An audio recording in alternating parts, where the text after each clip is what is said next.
সে আমার দেশের যিনি প্রধান শাসক আমাদের ইউনূস সাহেব, উনি আজকে নারীদের সমাবেশে কি বললেন, কি বলছেন উনি বলেন? উনি বলেছেন যে পতিত সরকার তারা নাকি এটা করতেছে। আপনি ওনার কথাটা শুনেন। উনি বলেছেন যে পতিত স্বৈরাচার দেশে নৈরাজ্য সৃষ্টি করতে বিপুল পরিমাণ অর্থ বিনিয়োগ করেছে, অর্থ বিনিয়োগ করছে। ওকে, হতে পারে, কিন্তু আমি এটা অস্বীকার করছি না। একটা স্বৈরাচার যখন পতিত হয় ওদের কাছে প্রচুর অর্থ আছে, বিনিয়োগ করতেও পারে, আমার কোনো আপত্তি নাই। আপনি দু একটা ধরছেন, দু একজন লোককে ধরে বলেন এই লোকটা পতিত স্বৈরাচারের অর্থের কারণে এরা আসছে। এই যে শের খান যে কাজটা করলো, একে ধরে আপনি প্রমাণ করেন শের খানকে কি পতিত স্বৈরাচার পাঠাইছে? যদি পাঠিয়ে থাকে, পাঠাতেও পারে, আমি অস্বীকার করছি না।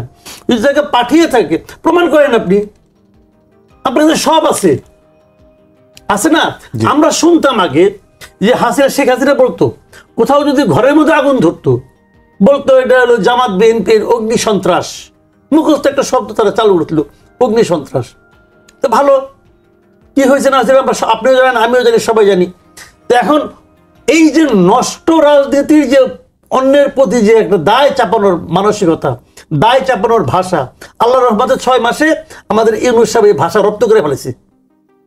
উনি যখন এই ভাষাটা রপ্ত করা আরম্ভ করছে, প্রয়োগ করা আরম্ভ করছে, তখন আপনি নিশ্চিত থাকতে পারেন অপরাধী কখনো বিচারের মুখোমুখি হবে না, যে এটাকে আওয়ামী লীগ আমলেও হয় নাই।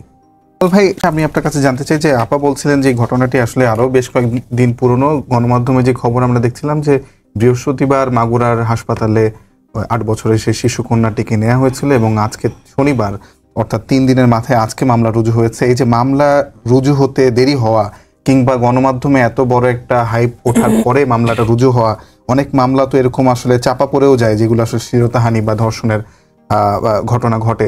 এগুলোর পিছনে আসলে কারণ কি? এটা তো এই সরকারের আমলের ট্রেন্ড শুধু না, এর আগেও এরকম ঘটেছে। এটা কি আসলে সামাজিক একটা পরিবর্তনের প্রয়োজন, নাকি আসলে এই সরকারই অনেকটা, যেমনটা আপা বলছিলেন যে সরকারের দায়বদ্ধতার অভাব রয়েছে? শুনুন, আপনি যদি খুব ভেতর থেকে ধরেন তাহলে সামাজিক কারণ এটা। এখন সমাজ যদি ভালোই হয়ে যেত তাহলে তো পুলিশ, উকিল কিছুই লাগে না, সবাই তো যার যার মতো ভালো থাকবে, দুনিয়াটা শান্তিতে ভরপুর হয়ে যাবে। তা কি হয়? না, হয় না। কাজে সেখানে মূল জিনিসটা হলো অন্যায় লোকে করবে, এবং সেই অন্যায়ের আপনি যদি সাজা দিতে পারেন, শাস্তি দিতে পারেন, সে দ্বিতীয়বার অন্যায় করতে ভয় পাবে। এই তো নিয়মটা। এখন এই যে আমরা বলছি যে মব বলছি আমরা, না শাস্তি হচ্ছে কোনোটা? আমি একটা লোকের এক্সাম্পল দিই আপনাকে, যে শাহবাগের যে ঘটনাটা ঘটলো, শাহবাগের ঘটনাটা যে মেয়েটাকে এরকম মানে হেনস্থা করা হলো, সেই মেয়েটাকে কিন্তু এই মামলা তুলে নিতে বাধ্য করা হয়েছে, বাধ্য করা হয়েছে। কথাটা খেয়াল করেন। যে লোকগুলো ওখানে সামনে বসেছিল, এই যে পাগড়ি মাথায়, অমুক তমুক, এবং তারা মোবাইল নিয়ে ভেতরে, পুলিশের ভেতরে ঢুকে গারদের ভেতরে থাকে, ওই লোকের সঙ্গে কথা বলে তার ওটা ভিডিও করেছে, ওটা ফেসবুকে ছেড়ে দিয়েছে। সেই লোকগুলো চেহারা আপনারা দেখেন নাই? এরা কেউ অ্যারেস্ট হয়েছে? কেউ অ্যারেস্ট হয় নাই। শের খান নাকি কি যেন নাম তার একজনের, তারা তো কেউ অ্যারেস্ট হয় নাই। তাহলে ওনারা আগামীকালকে আবার আসবেন। আচ্ছা, ঠিক আছে। গুলশানে যে ঘটনাটা ঘটলো, আমি খালি এটা বলছি না, আমি পুরো আইন শৃঙ্খলা নিয়ে বলছি। গুলশানে যে ঘটনাটা ঘটলো, বাড়ির ভেতরে লোকজন আছে, সখানেক লোক অথবা 50-60 জন লোক ভেঙে ভেতরে ঢুকলো। যদি ওখানে 100 জন লোক থাকে, আমি একেবারে নিশ্চিত আপনি 100 জনকেই পেয়ে যাবেন যদি বিভিন্ন টেলিভিশনের ফুটেজগুলি আপনি চেক করেন। সবগুলো টেলিভিশন ওটা কিন্তু লাইভ প্রচার করেছে। 3 জনকে তারা দায়ী করছে, এটা নিয়ে আবার আপনার প্রধান উপদেষ্টা প্রেস বিশেষ বাহাদুরি করে দেখালো 3 জনকে মারা, ধরা হয়েছে।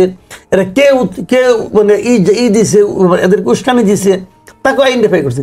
আরে ভাই, উস্কানি তো দিতেই পারে, ওকে আপনি ধরেন, আমার কোনো আপত্তি নাই।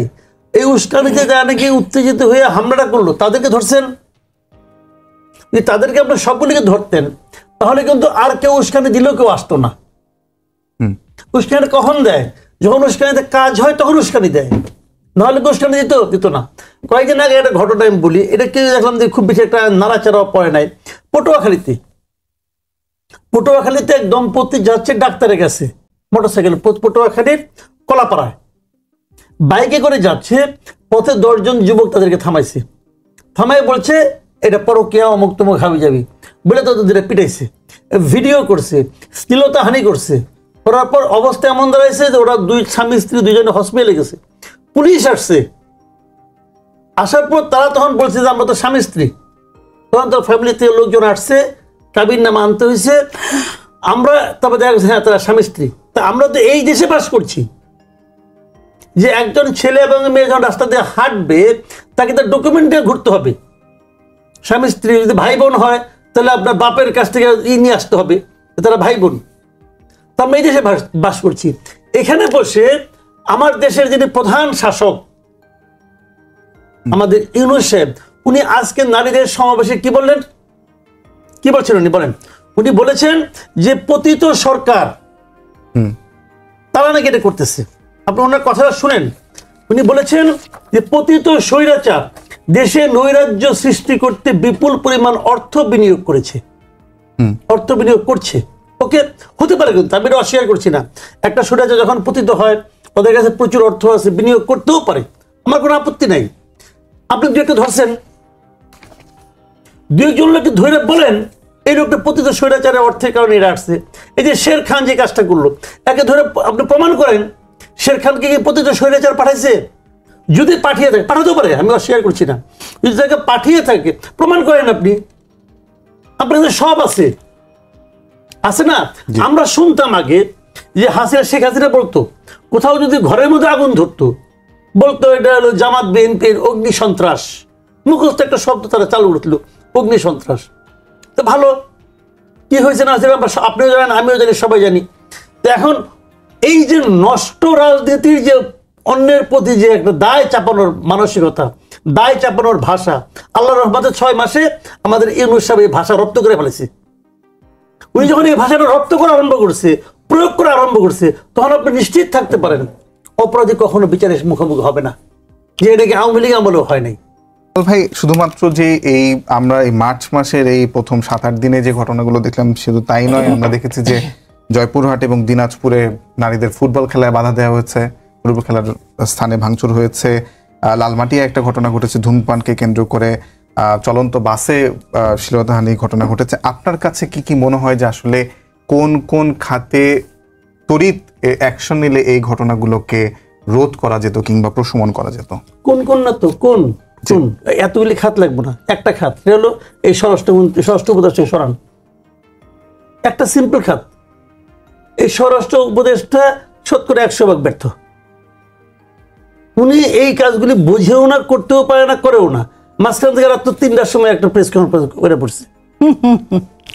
মানে মানুষের হয় কি, আমরা তো নানা রকম ক্রাইসিসে থাকি, উনি মাঝে মাঝে মাঝে আমাদের কিছু হাসির উপাদান যোগায় আর কি, যে এত ক্রাইসিস আসো, দুঃখে আসো, ঠিক আছে একটু হাসার ব্যবস্থা করে দিই। রাত 3টার সময় প্রেস কনফারেন্স করে বলে কি আগামীকালকে সোমবার থেকে আর কিছু দেখবেন না, সব ঠিক হয়ে যাবে, এবং তারপরে এগুলি ঘটতেছে। তাও বলে যে আগের চেয়ে আইন শৃঙ্খলা এখন ভালো বলে ওনার প্রধান উপদেষ্টা বলে। আরো যদি আপনাদের না একটাই কাজ হবে, আরো সিরিয়াসলি চাই, তাহলে পুরো উপদেষ্টা মন্ডলী ব্যর্থ হয়েছে। এদের কোনো নৈতিক অধিকার নাই ক্ষমতায় আর থাকার, কোনো নৈতিক অধিকার নাই।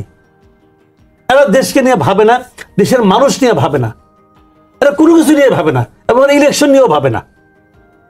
এদের ভাবার জন্য যে একটা সক্ষমতা দরকার, একটা যোগ্যতা দরকার, আল্লাহ জানে কেন এদেরকে সবাইকে মিলে একসঙ্গে দেয় নাই। এরা আছে গেলে আত্মগর্ব করার জন্য, আর পলিটিশিয়ানরা কি কি ভুল করছে এটা বলার জন্য। হ্যাঁ, পলিটিশিয়ান অনেক ভুল করছে, আবার শুদ্ধ তো পলিটিশিয়ানই করছে। তা আপনারা কি কি শুদ্ধ করছেন গত 7 মাসে বলেন না ভাই, আমরা একটুখানি গত 7 মাসে আপনারা কি এমন কাজ করছেন যেটা দেখে আমরা মুগ্ধ হয়ে যাচ্ছি। আপনারা বলছেন আমরা অনেকগুলি সংস্কার কমিশন করছি, এই কমিশনগুলিকে আপনাদের মার্ক হয়েছে?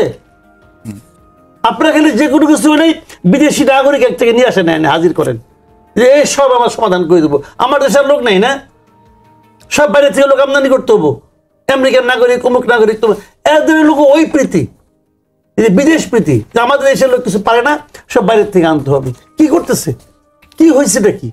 এই যে আলী রিয়াজ সাহেব একটা করছে, সংবিধান সংস্কার কমিশন করছে, দেখেন না খালি আলোচনাটা শুরু হোক, দেখেন পলিটিক্যাল পার্টিগুলো এটা কি করে, এটা নিয়ে হয়েছে কি, হয়েছেটা কি? এইগুলি আমি কি বলবেন? মানে ওনারা ওনাদের মতো করে করতেছেন, মনে করতেছেন বিশাল কিছু কাজ করে ফেলেছি। ভাই, এনজিওর কাজ আর দেশ চালানোর কাজ এক জিনিস না, বলে লাভ নাই না। যেটা তো আপা বললেন, মূল কথা ওইটাই যে অপরাধের সঙ্গে যারা জড়িত তাদের ব্যাপারে সরকারের ত্বরিত ব্যবস্থা নিতে হবে। ব্যবস্থাটা মানে কি আমি বলি আপনাকে, সরকারকে এমন আচরণ করতে হবে যাতে নাকি এই ধরনের অপরাধীরা মনে করেন যে এই কাজটা করলে আমাকে শাস্তির মুখোমুখি হতে হবে। রাজনৈতিক দলগুলোর কোনো দায়িত্ব আছে এক্ষেত্রে? আছে, কিন্তু প্রাথমিক দায়িত্ব হলো সরকারের। কারণ বিএনপির আপা যায় যদি একজন লোককে ধরে নিয়ে এসে আমি তোমাকে অ্যারেস্ট করলাম, হবে না তোরে ভাই? পুলিশকে তো কাজটা করতে হবে, সরকারকে কাজটা করতে হবে। এবং এই কাজটা করার জন্য তো ওখানে ওনাদেরকে বসানো হয়েছে। ওনারা তো বিসিএস পরীক্ষা তো এখানে আসে না রে ভাই।